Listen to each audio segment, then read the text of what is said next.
Our ingredients for today for our pancit guisado are the shrimp.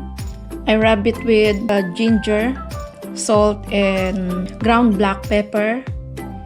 And this one is ginger. I always use this.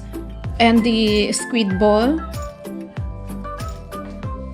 I chop the onion and the minced garlic, lemon, the whole black pepper, salt, our ground black pepper, the dry bay leaves, our chicken thigh, oyster sauce, soy sauce, ginger paste, sesame oil, our beef broth. We need cooking wine, olive oil, and we need vodka.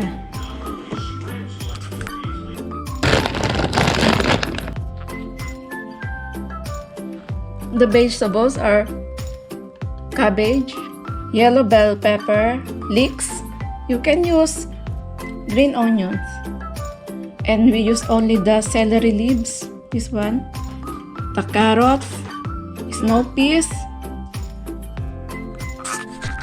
Put some water in the small pan. Boil the chicken tight.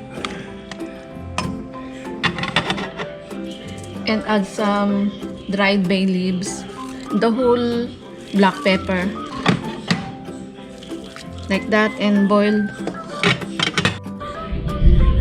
And cover it until the chicken thigh is really cooked. We wait maybe for 20 minutes.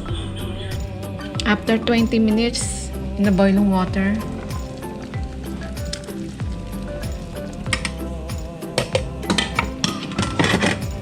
let drain it and let it cool. Do not throw away the boiled broth. It can still be used.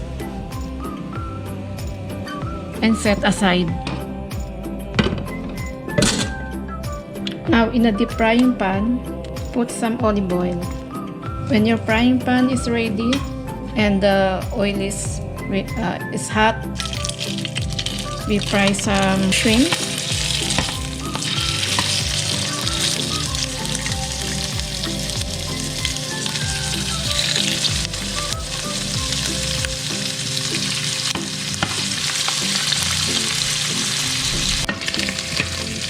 Set aside. And then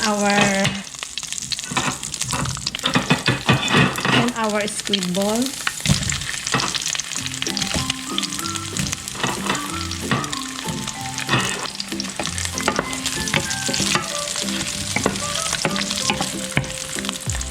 The shredded chicken thigh. Add a little soy sauce.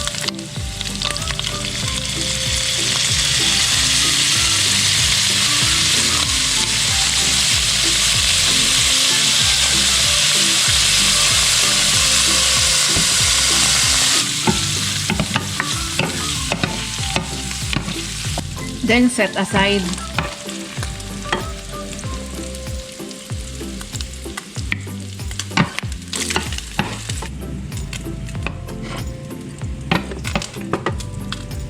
Add more oil.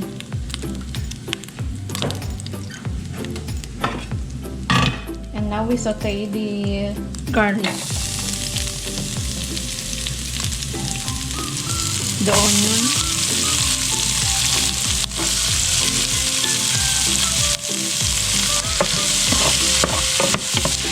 the carrot,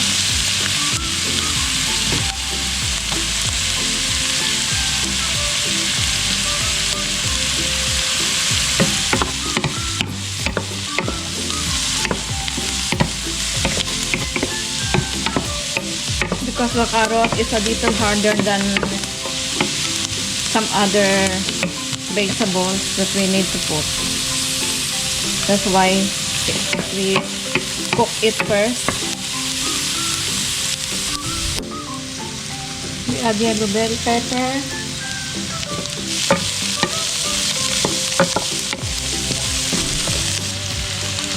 snow peas,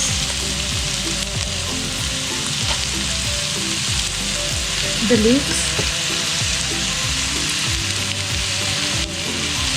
and the celery leaves.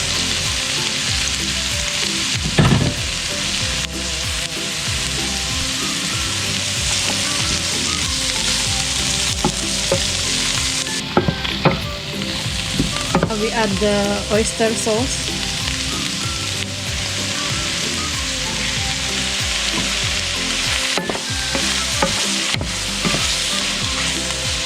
A little soy sauce.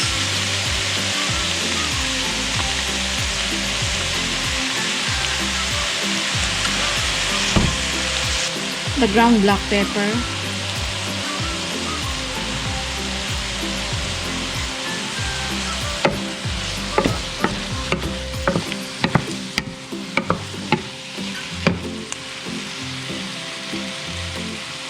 The cabbage.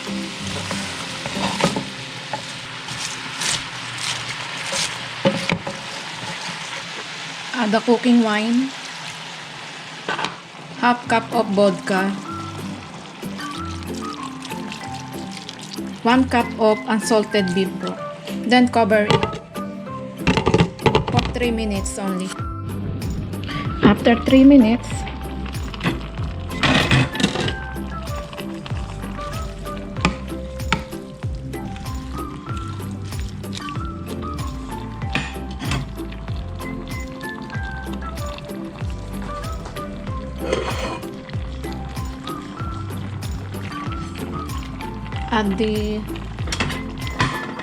now we can put the shredded Thai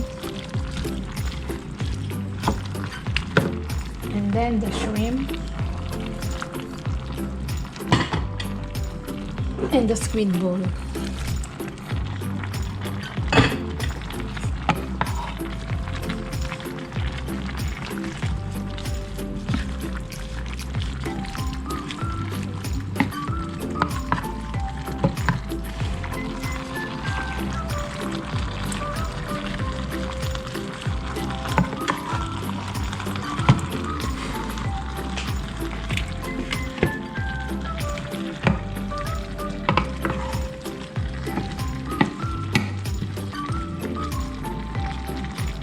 And then set aside.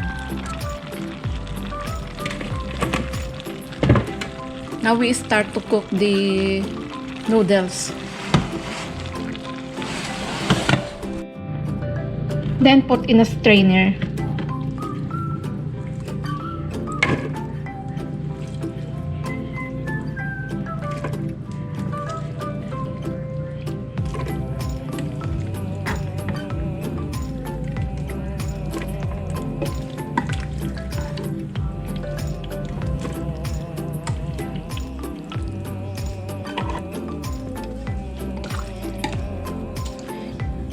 Because I need the juice to cook our noodles.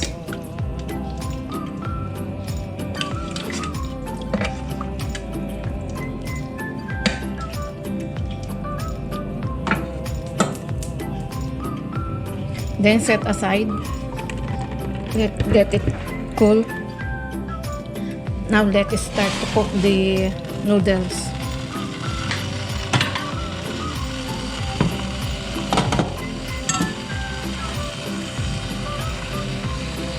Put the boiled broth. Put the boiled broth.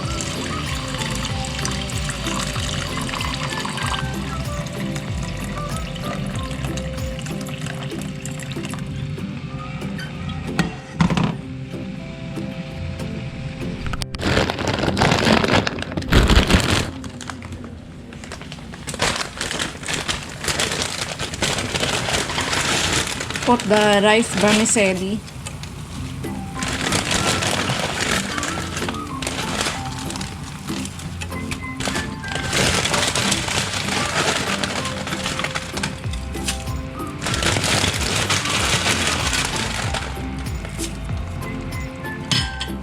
And stir it.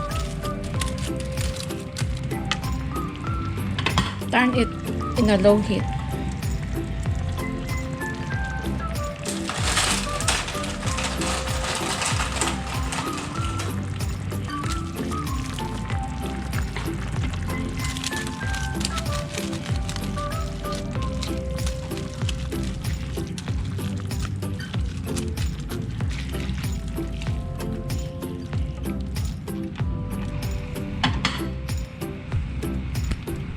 Add more oyster sauce and sesame oil.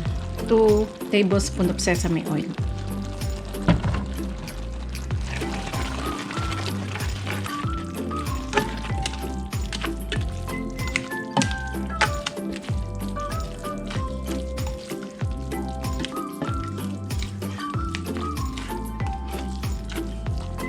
And it's done.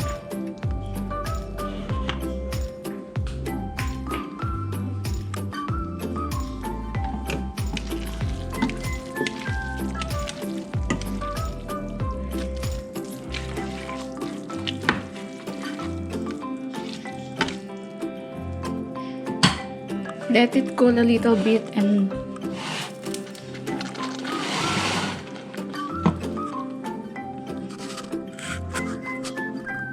it's ready for the table. Our Pancit Guisado ready to serve. Thank you for watching. Please subscribe and like my videos. And don't forget to click the notification bell to notify for my next video. Thank you.